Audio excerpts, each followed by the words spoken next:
Я понимаю, откуда это все взялось, потому что шли нормальные. При всем своем богатом горном опыте Костя, к моему искреннему удивлению, никогда не был в Непале. Я узнал об этом год назад при спуске с МакКинли и твердо пообещал помочь ему закрыть этот гештальт. А точнее, открыть для него удивительный мир королевства Непал.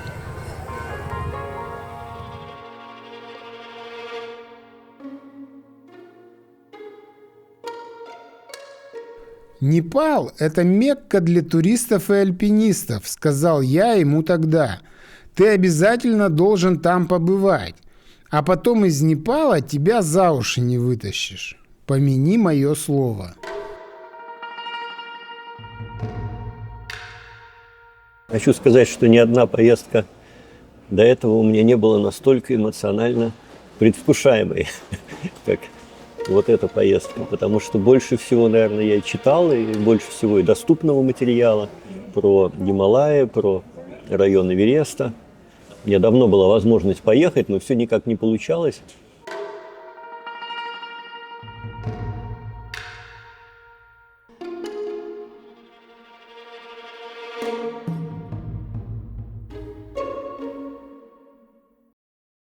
Мой опыт знакомства с Непалом был не только богатым, но, можно сказать, даже лохматым.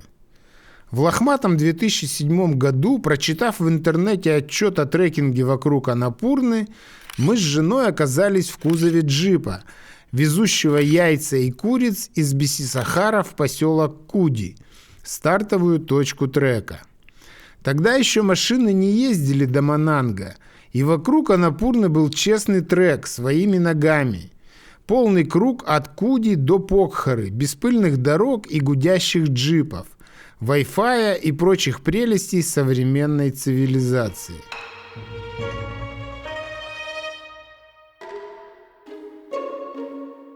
Через 3 года я вновь оказался в Катманду, на этот раз по пути в Тибет, чтобы пройти кору вокруг Кайласа.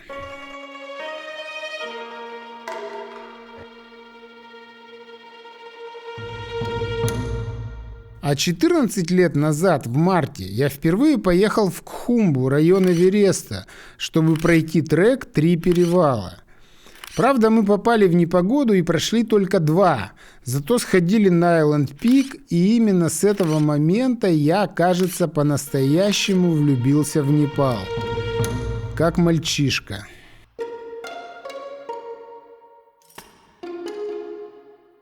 «12 лет назад снова Кхумбу, снова трек в районе Эвереста. Мне тогда казалось, что из этих мест меня уже никогда не вытянуть. А 4 года назад сбылась одна из моих непальских мечт, о чем вы могли видеть мой любимый сериал «Непал послековидный» или распечатать Амфулапча, в котором мы с Уанчу прошли через Мера-Пик, долину Хунку, перевалы Амфулапча и Конгмала, сходили в Базлак Эвереста, в общем, погуляли на славу между 2 ковидами.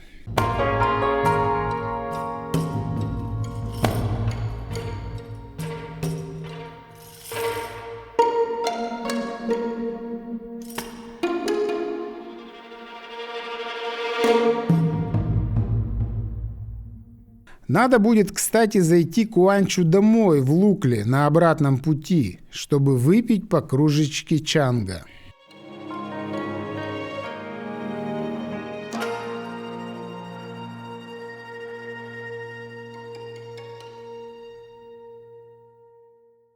Посмотрим, насколько это оправдает ожидания, потому что, конечно, место стало гораздо более раскрученным. Я себя поймал на мысли, что пока я вот это предвкушал и ждал, это все настолько раскрутили, что это все уже становится, как это в последнее время употребляется такое словосочетание, карнавальным альпинизмом. Спустя 4,5 года я приехал в этот город. Мало тут что меняется.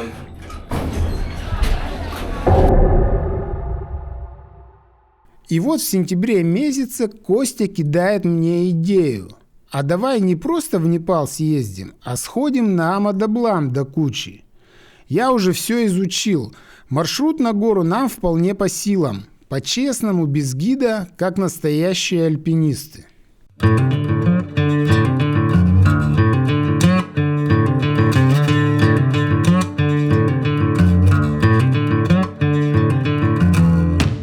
Блин, ну раз Костя изучил, в такой движ надо точно впрягаться.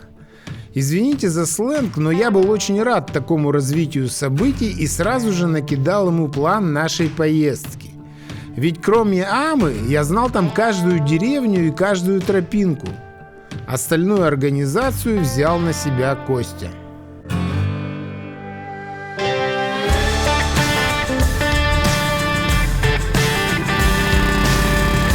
И надо сказать, не напрасно.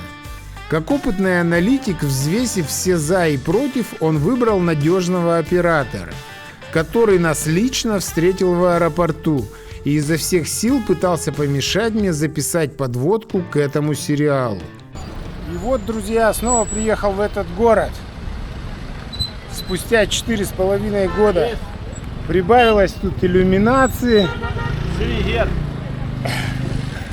Но Непал остается Непалом. Ворота в мир приключений. Thank you. В общем, короче, ждать не надо, надо ехать.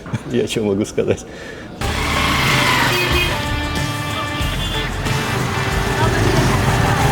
Однако стоит отдать ему должное.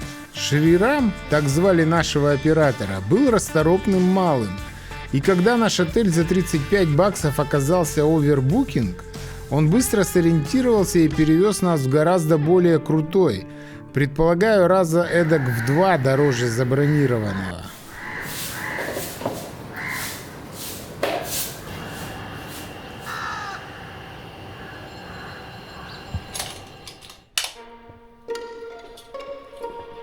Какое прекрасное утро. Такой крутой отель за $35. Я даже удивился. И завтрак включен. Конечно, чтобы почувствовать колорит Катманду, нужно обязательно жить в Тамеле, а не в каком-нибудь помпезном отеле типа Як-энд Йети. Но когда до сердца Тамеля всего 4 шага, а во дворе отеля тебя окружает пение птиц и плоды хлебного дерева, это вдвойне приятно. И колорит, и комфорт в одном флаконе.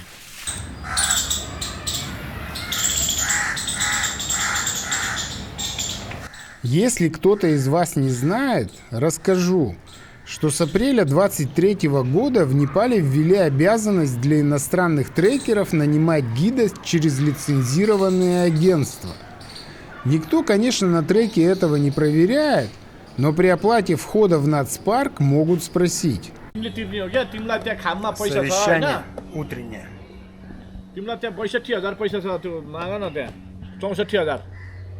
Но насколько я понял, гид может быть и виртуальным. Главное, чтобы было агентство. А у Шрирама оно было и называлось Epic Adventures. Через него мы также оплатили пермиты, минимальный сервис для восхождения на Амадаблам и 2 портеров до Чукунга. Correct.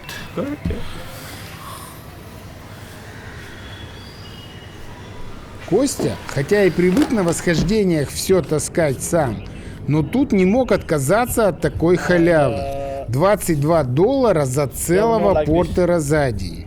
We pay this now, but... Okay.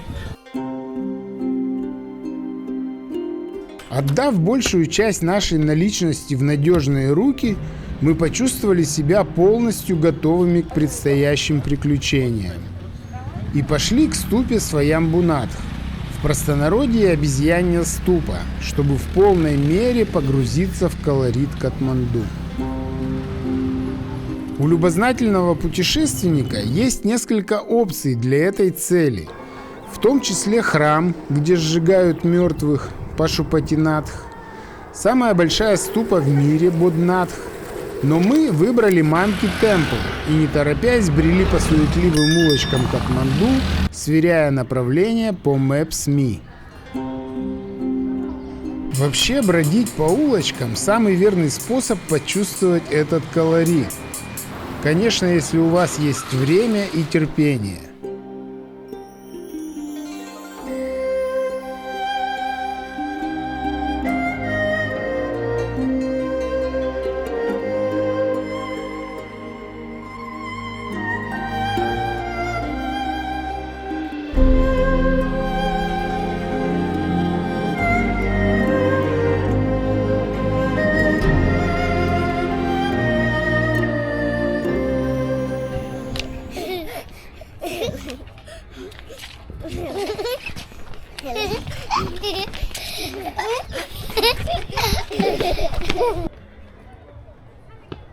К Сваямбунатх ведут 365 ступеней, по одной на каждый день года.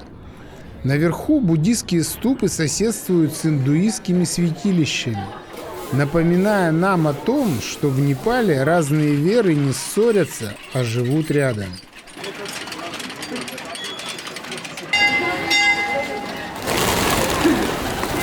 Вокруг ступы всегда кипит жизнь.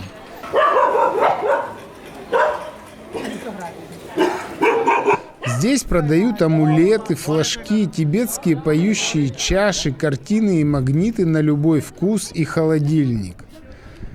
Сейчас спросим, что это значит. Вот известие. This is Rudraksha, Hindu, Buddhist, Buddha eyes. Будайс? Yes. Eyes. Hindu. This is tiger eye. Mind and health. Tiger eye. Кто-то поднимается сюда зажечь свечи, кто-то просто посидеть около святынь, выдохнуть суету, посмотреть на город сверху. Люди фотографируются, смеются, молятся и молчат. Беззаботное и шумное, по-настоящему буддийское наслаждение моментом. Здесь и сейчас. Колоритно. Сваямбунатх – это живая точка притяжения, куда приходят не посмотреть, а просто побыть, почувствовать. Обезьяны здесь не просто туристическая деталь.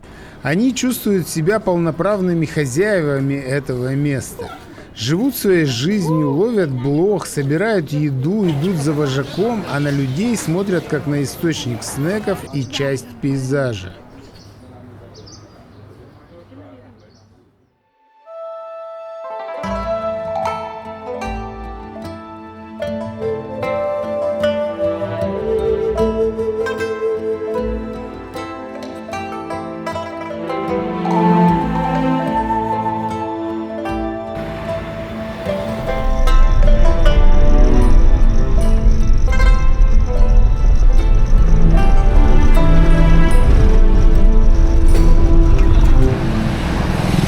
Обратно ехали долго.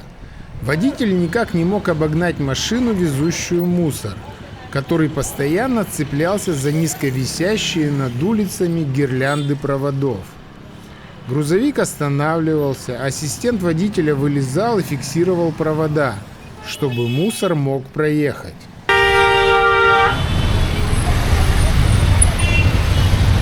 Вообще-то проводов тут много. Катманду с виду самый интернетизированный город, в котором я побывал. Не мудрено, что непальцы так самоотверженно защитили завоеванный интернет свободы и скинули правительство, попытавшееся на них посягнуть. Доехали до Тамеля и снова потолкались в пробке. Пробки в Катманду – это тоже колорит, который необходимо прочувствовать. По дороге мы купили и активировали непальские симки 800 рупий за 10 гигабайт. И поменяли $1500 из расчета по $30 на человека в день. Same price.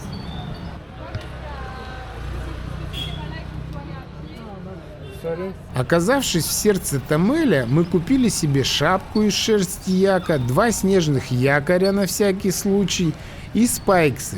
Очень важное приобретение, без которого наш поход вообще не имел бы шансов стать удачным. It's back, it's front. Дело в том, что перед самым нашим приездом на Непал обрушился жесткий циклон. Осадки не прекращались больше недели.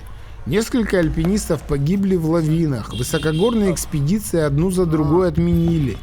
Как у кошек. Уже начавшиеся спешно свернули. И мы с Костей, читая обо всем этом в соцсетях, решили перестраховаться. И не напрасно. На перевалах нас ждали ледяные тропы, и без спайксов там нечего было делать. Ну мне все понравилось, ты чё? Показал тебе своям гунат. Все, получили все пермиты, поменяли все деньги, купили всякой фигни, которую нужно было и которую Не нужно, точно. Готовы к вылету. Время 4:43.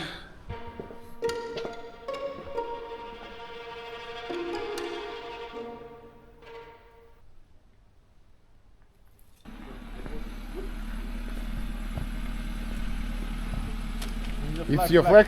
Yeah, one Iron Peak, one Amadablam. Leaf on top?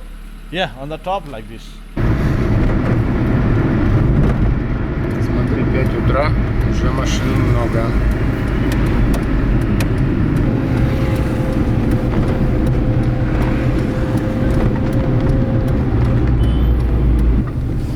Вот прямо к посадке. Okay. Окей, Good luck, thank you. Good luck. Good luck. Good luck. Babu, ready for go. Раньше мы всегда летали в Луку из аэропорта Катманду. Но в этом сезоне непальцы придумали новую схему. В пик загрузки рейсы переносят в аэропорт Рамичап, до которого по земле ехать не меньше 5 часов. Нас такой расклад устраивал слабо. Поэтому мы сразу поставили условие – достать нам билеты именно из Катманду. И надо в очередной раз отдать должное, Шрирам с этой задачей справился. Ну, говорит, если с самолетом не получится, доплатите по $200 за хеликоптер в одну сторону. This is one way. One way. Наш рейс компании Summit Air в билете значился на 6:30, но на табло его не было. Тем не менее, паспорта наши проверили и доплату за перевес взяли. 100 рупий за килограмм. Вполне гуманная такса. Passport, please. Вип-завтрак у нас с Костей. В ожидании рейса. И начался долгий процесс ожидания, когда ты точно не знаешь, улетишь ты или не улетишь, и по большому счету никто этого не знает. Как говорится у нас, одному Богу известно. Но мы же в Непале, значит, сиди и учись постигать дзен. Давай сюда. Вот эта тетка нас регистрировала. До просветления через самосозерцание нам, конечно, было еще далеко. Поэтому в Луку хотелось как можно скорее. 501. О, Only 501, sir. Wait a minute. Но очередь до нашего рейса дошла не скоро.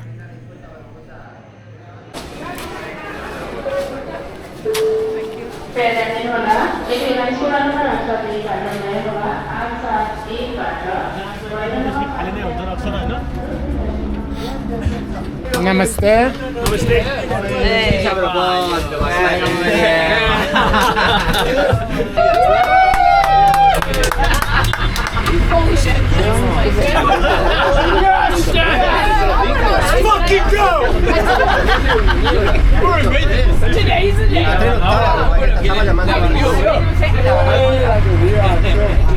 Вы когда-нибудь летали в Луку на легкомоторном самолете? Нет? Тогда я вам рекомендую. Весьма волнительная поездочка, особенно когда летишь впервые. Когда я в 2010 году планировал свою первую поездку в район Кохумбу, самолет компании Agni Air, выполнявший рейс Катманду-Луку, разбился в 24 километрах от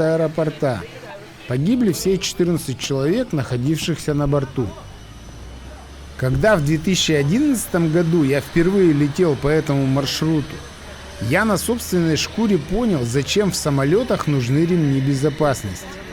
Can I sit here? Я менял объектив с Ширика на телевик, и в этот момент самолет провалился в воздушную яму. Объектив с громким стуком ударился об потолок салона. Хорошо, что я и все пассажиры были пристегнуты. Катастрофы случались и позже. В 2019-м самолет компании Summit Air, как раз той, на которой сейчас мы с вами летим, столкнулся с вертолетом при взлете в аэропорту Луклу. 3 погибли, 4 ранены. Но человек ко всему привыкает, и на 3-й раз ты просто смотришь в иллюминатор, наслаждаешься полетом, горами и ловишь себя на мысли, что больше всего ждешь не посадки, а первого глубокого вдоха холодного воздуха Луклы. Сейчас расплачусь.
Namaste, thank you.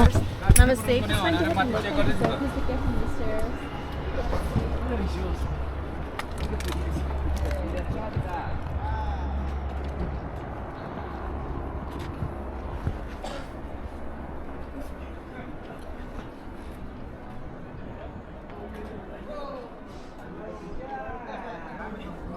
Ну как?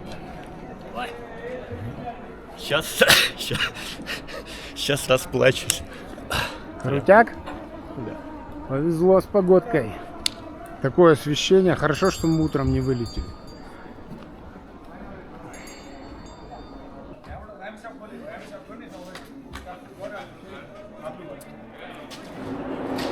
Прилетев в Луклу, мы долго искали наших портеров.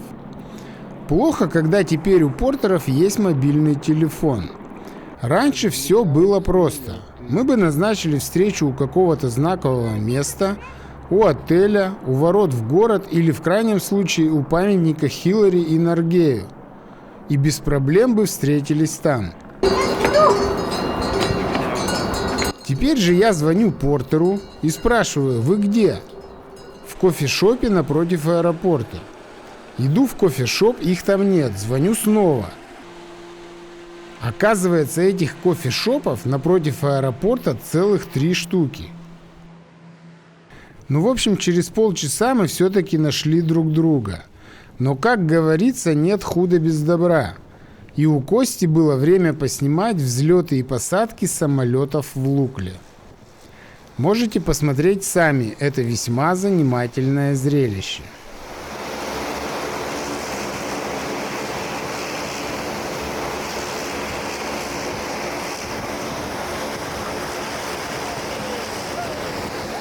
Аэропорт в Лукле был построен в 1964 году по инициативе сэра Эдмунда Хиллари. Долгое время полоса была просто земляной, и только в 2001 ее заасфальтировали.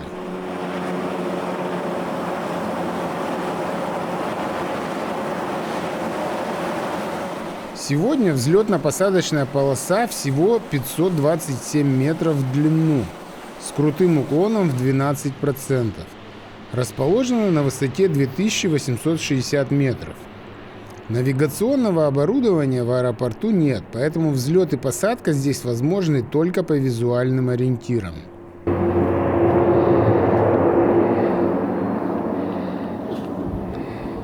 Собственно, Лукла – это небольшой город, расположенный вдоль тропы, ведущей в самые красивые горы мира. Эта тропа и является главной улицей города, вдоль которой расположены многочисленные лавочки, кафешки, пабы, лоджии, офисы авиакомпаний, банки и барбершопы.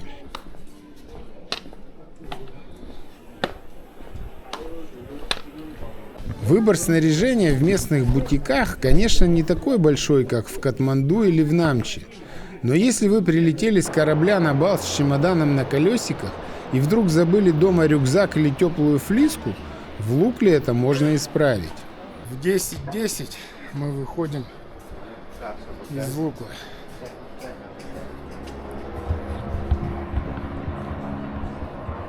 По моим наблюдениям, большинство трекеров ночуют в Лукле только на обратном пути. После прилета народ старается сразу уйти вниз, до Пхадинга. Он расположен примерно на 200 метров ниже, на высоте около 2600 метров. Видишь, тут очередь сфотаться. Но мы с Костей легких путей не ищем. Наш план сегодня дойти до Манчжоу и как следует размять свои старые кости. Готов? Да.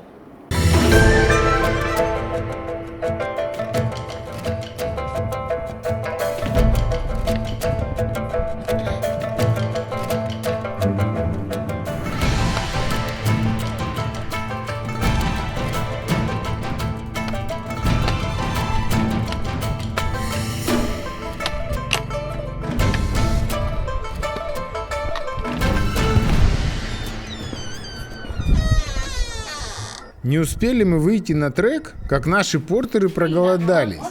Я, конечно, попросил разрешения поснимать, как местные готовят обед для местных. Thank you. Bok mama. Момо? Yes, and my friends bok my day and then me noodle soup. It's delicious. Yeah. Рецепт такого блюда прост. В растительном масле обжаривается капуста, чеснок, лук, добавляется местная лапша типа доширак и специи из того же пакета. Заливается кипятком, и через несколько минут обед готов. Просто, сытно и очень по-непальски. It's nice. Thank you very much. А Костя решил пообедать гелем.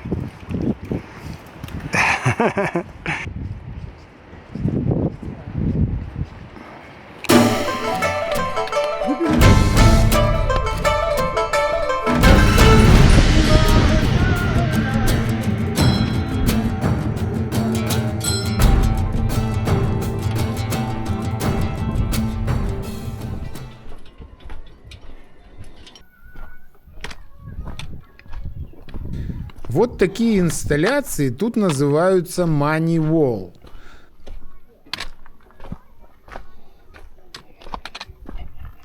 А вот такие Money Stone.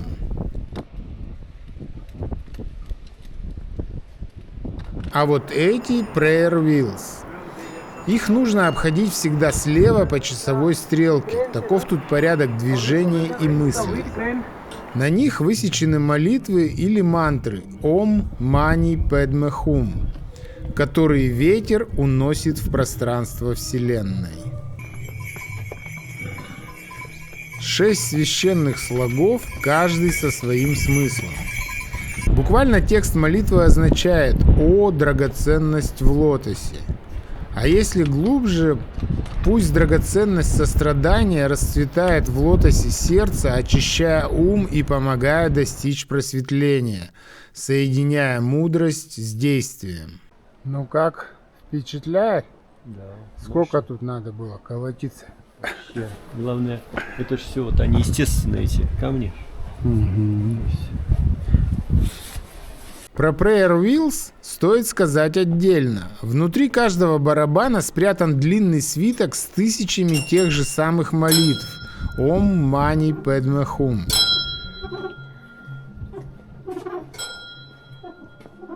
Чем больше колесо, тем длиннее свиток. И когда вы вращаете эти колеса, молитвы уходят в пространство, наполняя мир энергией. Иногда это ощущается физически, особенно на высоте.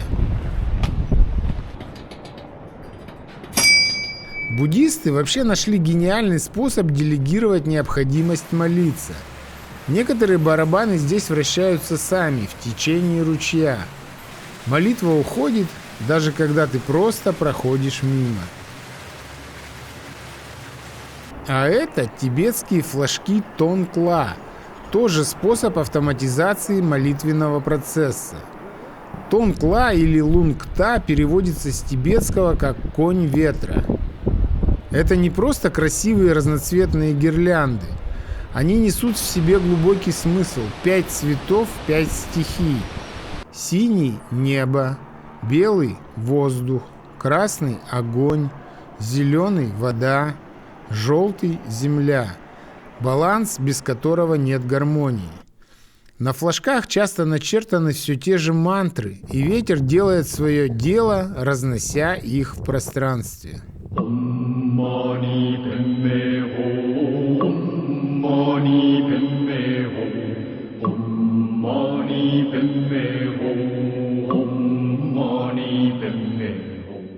Непальцы очень открытые и доброжелательные люди.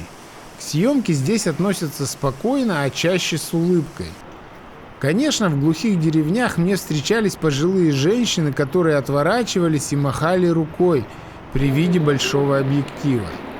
Но здесь, рядом с туристической тропой, в ответ почти всегда одобрение.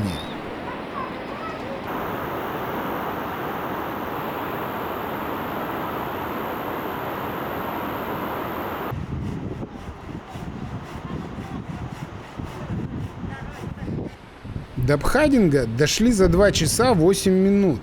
Вот что значит 2 портера на двоих. Yeah. Костя доволен как слон, бежит впереди, не догнать его. Говорит, это рай на земле по сравнению с пакистанским треком. Там ад. После Пакистана я скажу, это вообще, это отдых. В Пакистане мы бы сюда пришли, и это было бы только время обеда. А еще потом столько же идти дальше. Плюс там никаких возможностей разместиться. То есть мы пришли, там плюс 40, и мы дальше сидели, там 2 часа ждали, пока приедет и поставят нам палатки. И просто уже там ноги засовываешь в воду, а голова под зонтиком.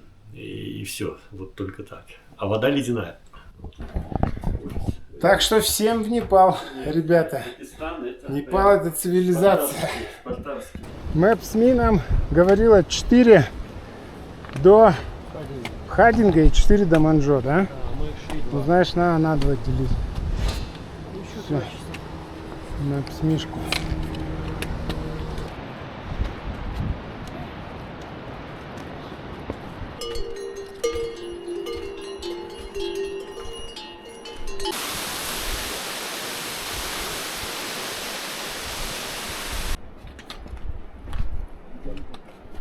फेरि जानुपर्छ माथि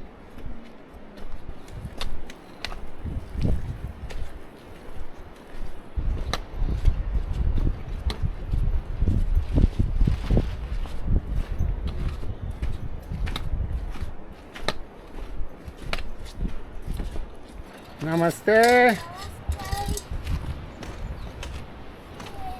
Hello.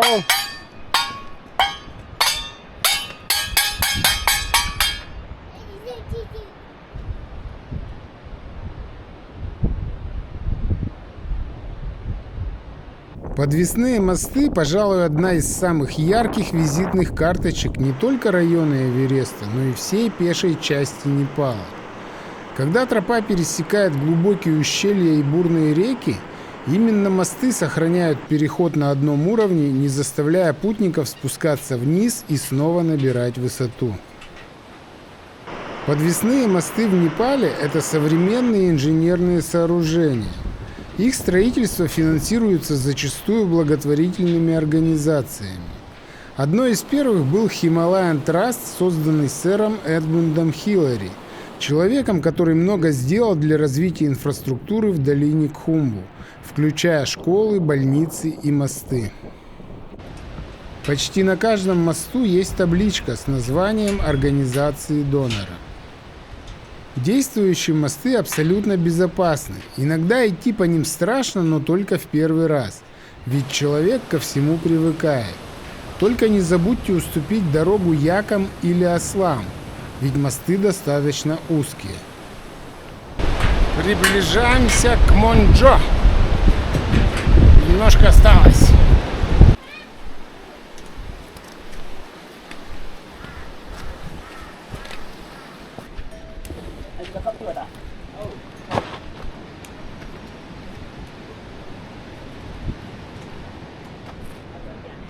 Якс паркинг.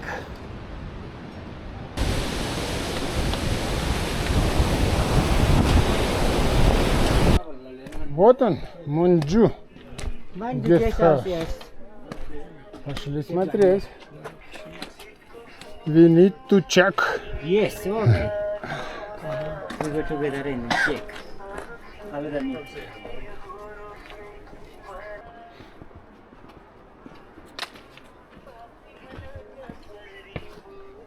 Ну вот, в 14, грубо, 55 мы пришли. 4,5 часа.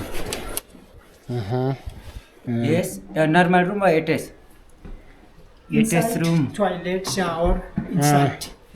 Inside. Yeah. Yes, It's okay, okay? yeah. Yeah. How much? 1000. Окей. Еще не так давно за ночлег в Непале можно было почти не платить.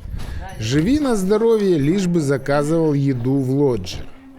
В прайсе за номер часто значилось символическое 50 рупий, но и комнаты были под стать. Маленькие, тесные, без каких-либо удобств. Туалет и душ считались роскошью и встречались разве что в Намче, в редких, по-настоящему крутых лоджах. Большой. Но времена меняются буквально на глазах. Yes. With window. Yes. It's good. Сегодня за 1000 рупий, а это на минуточку всего около $7, на протяжении всего трека можно снять вполне достойный номер с собственным туалетом и душем. Правда, горячая вода здесь работает от солнца, так что помыться нужно успеть до 5 вечера. Но мы еще не успели как следует испачкаться, поэтому решили использовать светлое время с умом, прогуляться по поселку и заглянуть в монастырь. Открыто или нет? Закрыто. Говорили, что можно посетить монастырь. Написано open. Ну вот, а вот замок висит. Ну ладно, поздно пришли. Наверное, они забор закрыли, а табличку перевернули. Но монастырь оказался закрыт, монахи устали. Хотя на двери висела табличка open. Тогда мы пошли выше, следуя указателю Кхумбу Вью.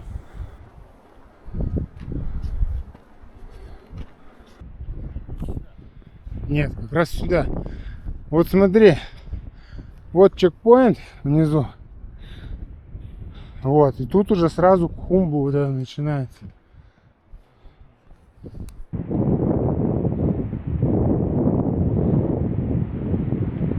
Вечер в ноябре тут наступает неожиданно быстро.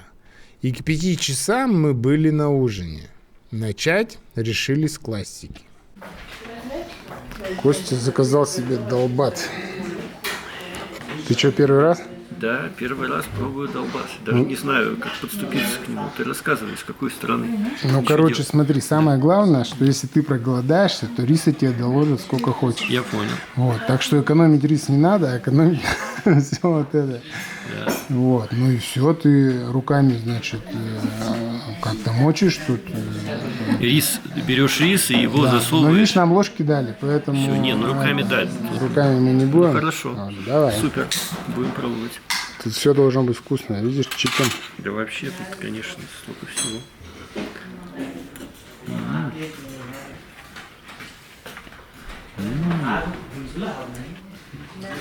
Ну давай, не буду тебя отвлекать. Приступлю, я тоже сегодня заказал долбат. Нам сказали, что это литровый термос, но мы думаем, что это 3-литровый. Придется до утра пить на салате. Ну как, оценишь? Лучше, чем пиво. Давай, Костя, выпьем за первый удачный день трека. Давай.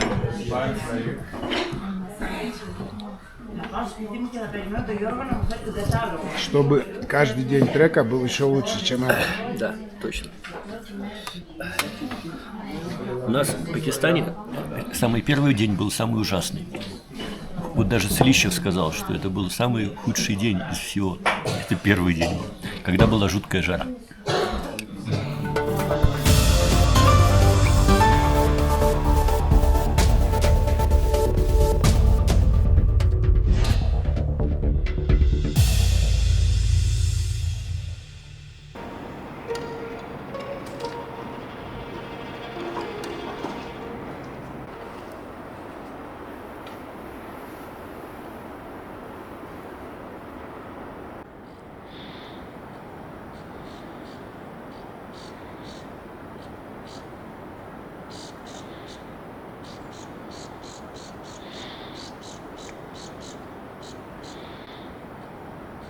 Set breakfast.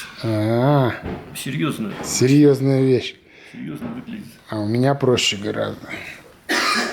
А у меня 2x beef toast. О, thank you very much, Jam. Thank you, sir. Да. धन्यवाद. 7:05 выходим? Нам че базар? Yes.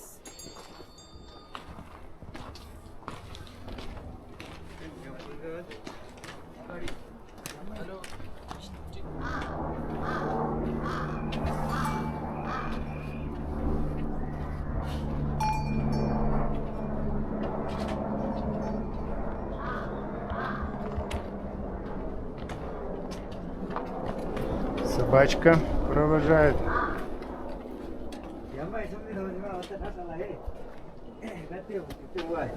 Мощные эти яки, да? А это же еще не яки. Дима, Это- ты свои взял? Палки забыл. О. Thank you very much. О, собака бросается. Вот, Костя, это не яки, а называется дзопа. Дзопа. Это смесь яка и коровы. This is one the joke. Я и смотрю, что это не яки. То есть он совсем другой. Яки-то они же шерстью обросшие. Ну, А это вот понятно. наверху увидишь яка. Все, то есть это не яки.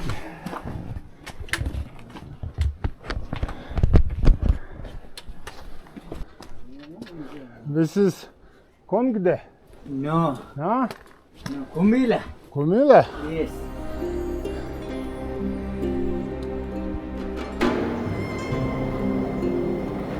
Чекпост, открывающий двери в национальный парк Сагарматха, находится прямо на выходе из поселка Манджо.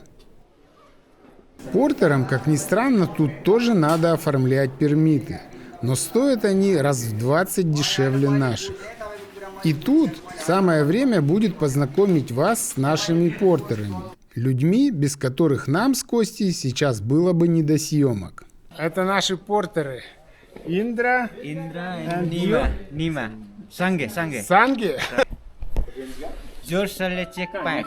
Джошуа? Yes, checkpoint. Окей, good luck. Yeah, National Park checkpoint. На сегодняшний день вход в национальный парк Сагарматха стоит 3000 непальских рупий. Плюс еще 3000 рупий дополнительный сбор, который заменил действовавшую до 2021 года систему Teams. Okay, so for the entry you need to check in with the army, okay? Okay, yes. Thank you very much. Yeah. Почему платить нужно в 2 разных окошка – вопрос философский. Но, как и ко многому в Непале, к этому быстро привыкаешь. Сплошные проверки. Все серьезно. We are ready? Thank you very much. Come you. Let's go. Yes. Ничего, Костя, я пойду.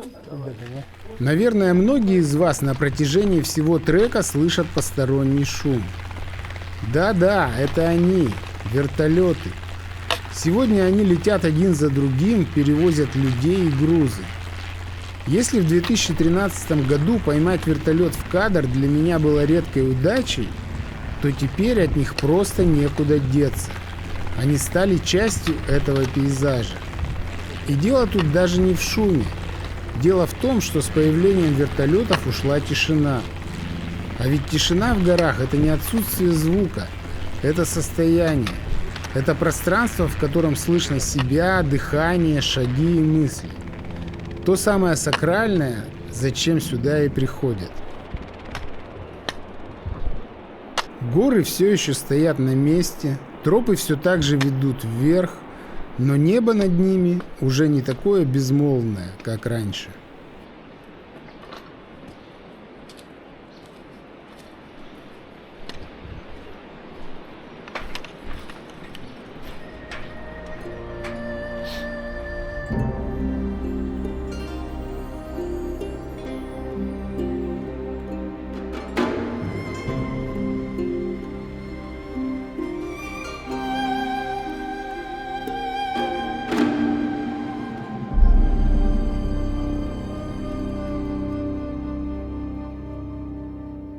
Намасте.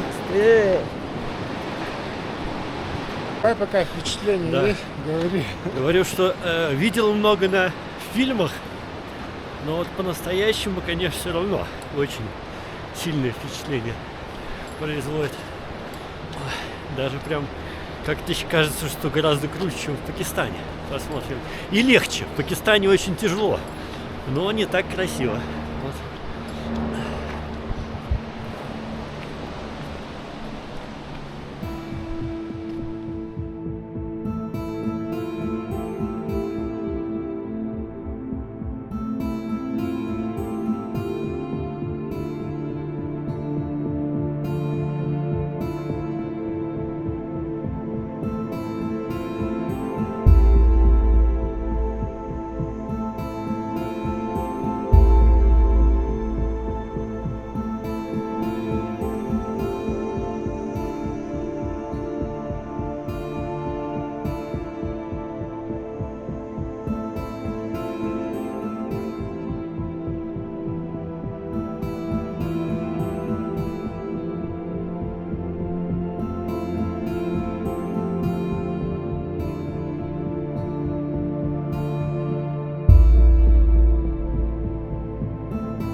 Иногда лучше помолчать, чем говорить. Это мост Хиллари. Высота 135 метров, длина 90. Построен в 2013 году. А раньше мы ходили по Нижнему мосту, тому самому, который многие видели в фильме «Эверест», снятом по мотивам повести Джона Каракауэра «Into Thin Air». Наверное, именно этот мост и есть настоящие ворота в мир гор. Не чекпост, и уж точно не аэропорт Луклы. Здесь заканчиваются дороги, расписания и городские привычки. Здесь перестают работать привычные правила. И только оказавшись на другой стороне, ты вдруг ясно понимаешь, трек уже начался.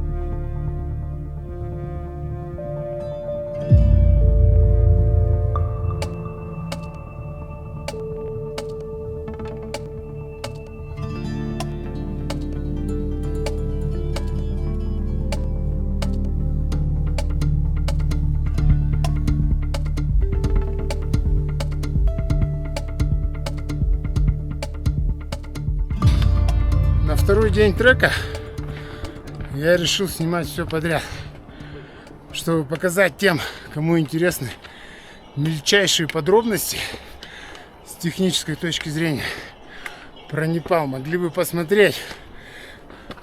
Так что, кому интересно, подписывайтесь. Скоро будет полноценный сериал о солнечном Непале, его перевалах и пиках.